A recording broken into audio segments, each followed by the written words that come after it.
I've always been kind of fascinated by, how some businesses manage to stay real Yeah. even as they grow, especially in like craft industries. Yeah. We're going to dive into that today. Specifically, looking at how craft breweries uh, cultivate that image of authenticity. Yeah, it's a tricky thing. It really is. Ugh. Because authenticity isn't something you can just, slap a label on. It's all about perception, about Yeah. how your audience sees you, whether they believe you're the real deal Yeah, or are you just faking it. totally. And for this deep dive, we're relying on some really interesting research from Dobrev and Verhaal. Okay. Their 2024 article, Organizational Authenticity, Hmm. How Craft-Based Ventures Manage Authentic Identities and Audience Appeal, dives deep into how craft-based businesses, signal their authenticity to consumers, Yeah. particularly in the world of craft beer. Craft beer. Yeah. Perfect for us. Well, the choice of craft beer is interesting because there's such a strong culture of authenticity surrounding it. I mean, think about the typical craft beer enthusiast. Yeah? They value independent breweries. They're passionate about, the brewing process. They're wary of anything that feels mass-produced or corporate. Yeah. It's like that feeling you get when a band you followed from their garage band days suddenly signs with a major label. Oh, yeah. You wonder, have they sold out? Are they still true to their roots? Yeah, absolutely. And craft breweries face a similar challenge as they grow. How do they maintain that connection with their core audience while navigating the complexities of, expansion and competition and all that stuff? The research uses a pretty compelling case study to illustrate this very dilemma. Okay. They talk about the backlash Lagunitas Brewing Co. Yeah. faced back in 2015 when they sued Sierra Nevada Brewing Co., Mm-hmm. another craft brewery, over a label dispute. Can you walk us through that? Sure. On the surface, it seemed like a pretty standard business move. Right. Trademark dispute, legal action. Yeah. But for many craft beer enthusiasts, it was seen as a huge betrayal. Yeah, because suing another craft brewery, especially one as respected as Sierra Nevada, it seemed to go against the whole community spirit that defines, like, the craft beer world. Right. It was perceived as prioritizing profits over people, corporate tactics over craft values. It really tarnished Lagunitas' image among many craft beer lovers. So how should craft businesses, or really, any business trying to project an authentic image, how should they navigate these challenges? I'm guessing this is where the 3 pillars of organizational authenticity come in, as outlined in the research. You got it. Meaning, visibility, and credibility. Okay. Let's start with a meaning. Okay. This is all about aligning your organization's core identity with what your audience considers authentic. So in the craft beer world, that could mean emphasizing a commitment to traditional brewing methods, or using high-quality local ingredients, or showcasing the passion and skill of the brewers themselves. Exactly. Think about what craft beer enthusiasts truly value, and then demonstrate through your actions and decisions that you share those values. For example, one of the most powerful signals of meaning in the craft beer world is remaining independent. So not selling out to a big corporation, even if it means staying smaller. Right. It's about saying, we're here for the love of beer, not just the bottom line. Okay. And that resonates deeply with craft beer lovers who often view large corporations as the antithesis of authenticity. So meaning is about like aligning your actions with your audience's values. Yeah. But how do you actually communicate that? I imagine visibility plays a crucial role here. Absolutely. Visibility is about effectively getting that message of authenticity across to your audience. But there's a catch. Overt self-promotion can often backfire. Yeah. It can feel inauthentic, like you're trying too hard. Like bragging about how humble you are doesn't work. So you need to find, more subtle ways to signal your authenticity. Third-party endorsements, for instance, are really powerful. Think about awards from prestigious beer festivals. Yeah. Like, it's not you saying we're the best. Right. It's independent experts recognizing your quality. Right. Or imagine a collaboration with a local farm that supplies your ingredients. It showcases your commitment to your community.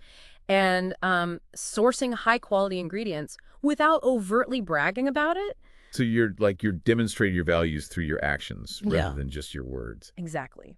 Which brings us to the third pillar, credibility. Okay. Meaning is about having the right values. Visibility is about showcasing them.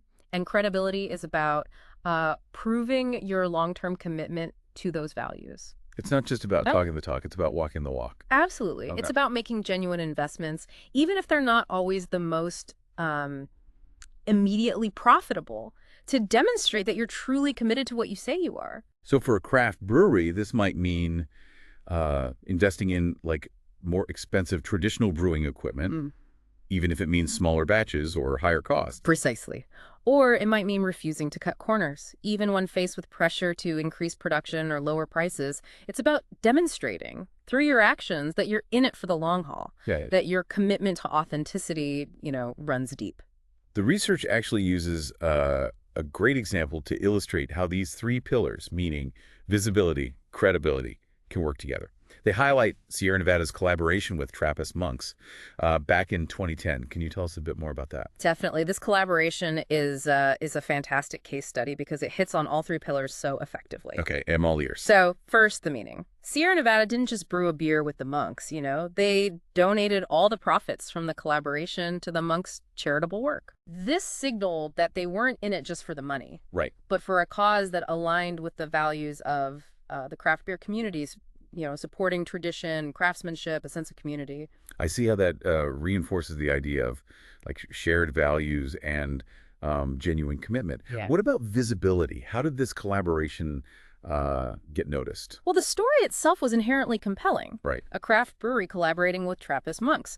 And it generated a ton of media coverage. It raised Sierra Nevada's profile without them having to overtly boast about themselves. This is a story that told itself, organically spreading the message of authenticity.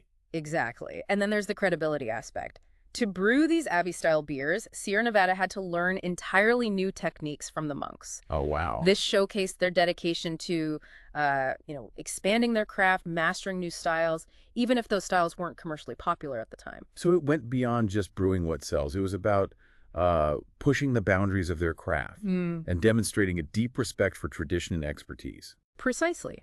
It challenged the notion that they were simply chasing profits, and instead showcased a genuine passion for the art of brewing. Okay, this Sierra Nevada example really helps solidify how those three pillars work together to create a perception of authenticity. But is there actually evidence that this approach works? Does building an authentic identity actually translate into success for craft businesses? That's where the research gets really interesting. Dobrev and Verhaal didn't just, theorize about these pillars. They actually tested their hypothesis using data from Beer Advocate. Beer Advocate. A massive online platform for craft beer reviews. So they took all this data from Beer Advocate, user reviews, ratings, all that, and looked for a connection between how authentic a brewery was perceived to be and how well received their beers were. Exactly. And what's really cool is that they went beyond simply saying, good beer gets good ratings. Yeah. They controlled for quality and popularity in their analysis. Meaning they isolated the impact of authenticity itself. That's impressive. So what did they find? They found a strong link between these three pillars of organizational authenticity, meaning visibility, credibility, and the appeal of a brewery to its target audience. In other words, breweries that were perceived as more authentic consistently received higher ratings and more positive reviews. It's like they cracked the code. Yeah. Figured out how to translate this like fuzzy concept of authenticity into something measurable and impactful. It's powerful stuff. What are the practical takeaways from this research? Let's say you're a business owner, not necessarily in the craft beer industry, but you want to build that sense of authenticity. What can you do? Well, first and foremost, you have to really know your audience. What do they value? What does authenticity look like in your industry? It's not a one-size-fits-all thing. It's like we said earlier, authenticity is in the eye of the beholder. It's about meeting your audience where they are, understanding their expectations, and aligning your actions with those values. Exactly. Once you've figured that out, you can start to shape your organization's meaning, ensuring it resonates with your target audience. So, for example, if I'm running a small local bakery, my audience might value things like using fresh local ingredients, baking everything from scratch, or supporting fair labor practices. Perfect example. You could showcase those values in your marketing, maybe feature the local farmers who supply your ingredients, or highlight the skills and dedication of your bakers. Instead of just selling a loaf of bread, you're telling a story, building a connection with your customers. You got it. And remember, visibility is key. Find creative ways to communicate your authenticity without resorting to, blatant self-promotion. So maybe partner with other local businesses that share similar values. Get involved in community events. Seek out endorsements from respected figures in your field. Those are all great ideas. Think outside the box. But at the end of the day, actions speak louder than words, which brings us back to credibility, demonstrating your long-term commitment through your actions. So it's not just about saying the right things. It's about making choices that back up those words, even if they're not always the easiest or most profitable in the short term. Precisely. For instance, that bakery might choose to invest in higher quality, locally sourced flour, even if it means slightly higher costs. Or maybe they offer their employees above average wages and benefits, even if it cuts into their profit margins. Those actions send a clear message. We're serious about our values, even if it means a slightly smaller bottom line. Exactly. And in the long run, those actions build trust and loyalty. Because when you're seen as authentic, people are more likely to connect with you, support your business, and become advocates for your brand. It's not just a marketing tactic. It's about building genuine, lasting relationships with your customers. Right. But there's a trap here that the research also highlights: the danger of trying too hard to be authentic. They call it the authenticity paradox. I could see how that could backfire. It's like when someone tries too hard to be cool or funny. It just comes across as inauthentic. Exactly. Authenticity can't be forced or faked. It has to come from a genuine place, from a deep understanding of your own values and a commitment to aligning your actions with those values. So how do you find that balance? How do you express your authenticity without it feeling contrived or calculated? It's a tightrope walk, for sure, but I think it starts with being honest with yourself and your audience.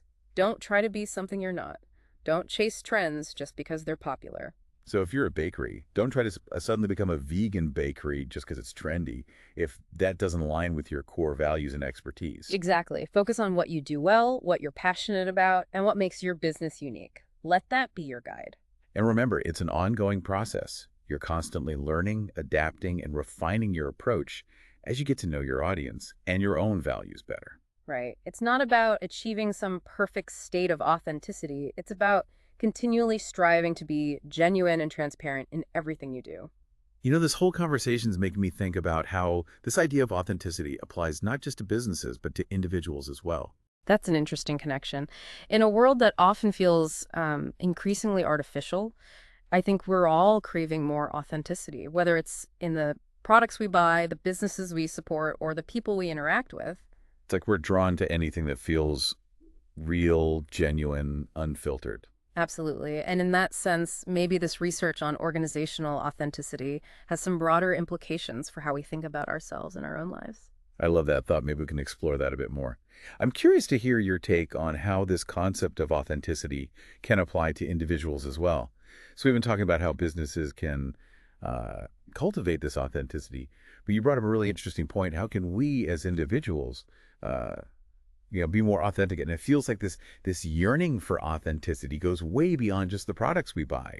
Yeah. You know, I think you're right. In a world where we're constantly bombarded with, curated images and messages, it's easy to feel pressure to present a certain version of ourselves, even if it doesn't feel, entirely genuine. It's like everyone's trying to project this perfect, polished image, like on social media, and it's hard not to get caught up in that, even if deep down it's not the whole picture. Exactly. And I think that disconnects, that feeling of not being truly seen or understood, can leave us feeling kind of empty and unfulfilled. So maybe the question is, how do we break free from that? How do we cultivate a deeper sense of authenticity in our own lives? That's a big question. Where do you even begin? Well, maybe it starts with being more mindful of the masks we wear, the roles we play, the expectations we try to meet, and then asking ourselves, are these, truly reflecting who we are, or are we just trying to, fit in, please others, or achieve some external measure of success? It's like taking inventory of your life and asking, is this really me? Or am I just playing a part? And that can be a pretty uncomfortable process. It can be, but I think it's a necessary one if we want to live more authentically. And it's not about becoming some idealized version of ourselves. It's about embracing our imperfections, our quirks, the things that make us unique. It's about owning your story, even the messy parts. Exactly. And that includes being honest about our struggles, our doubts, our vulnerabilities, because those are the things that make us human, that allow us to connect with others on a deeper level. Because when you share your authentic self, you give others permission to do the same. It creates a space for genuine connection, which is something we all crave. I think you've hit on something really important there. Authenticity isn't just about being true to ourselves. It's also about creating a space for others to be authentic too. And that requires a certain level of vulnerability, a willingness to let go of the need to control how others perceive us. It's about letting go of perfection and embracing the beauty of imperfection, both in ourselves and in others. Exactly. And it's interesting to think about how this idea of individual authenticity connects back to organizational authenticity. Because at the end of the day, businesses are made up of individuals. So if we want businesses to be more authentic, maybe it starts with us as individuals being more authentic in our own lives and in the way we show up in the workplace. I think there's a lot of truth to that. When we bring our whole selves to work, when we're not afraid to be vulnerable and express our unique perspectives, it creates a more open, honest, and ultimately more authentic culture. And that can have a ripple effect, not just within the organization, but also in how the business interacts with the world. Like that saying, be the change you want to see in the world. If we want to see more authenticity in the businesses we support, maybe we need to start by cultivating that authenticity within ourselves. I love that. And it's not always easy. It takes courage, self-awareness, and a willingness to, challenge societal norms and expectations. But the rewards are immense. Because when we live authentically, we not only feel more fulfilled and connected, but we also inspire others to do the same. And that can create a more meaningful and fulfilling world for all of us. Beautifully said. I think that's a perfect note to end on. So as we wrap up this deep dive into organizational authenticity, maybe the biggest takeaway is this. Authenticity matters. It matters in the businesses we support, it matters in the way we live our lives, and it matters in the world we create together. So let's all strive to be a little bit more real, a little bit more genuine, and a little bit more ourselves. The world needs it. I couldn't agree more. Thanks for the great conversation. Thanks for joining us. And for all of you listening, thanks for taking this deep dive with us. We'll see you next time for another exploration of the world of ideas that matter.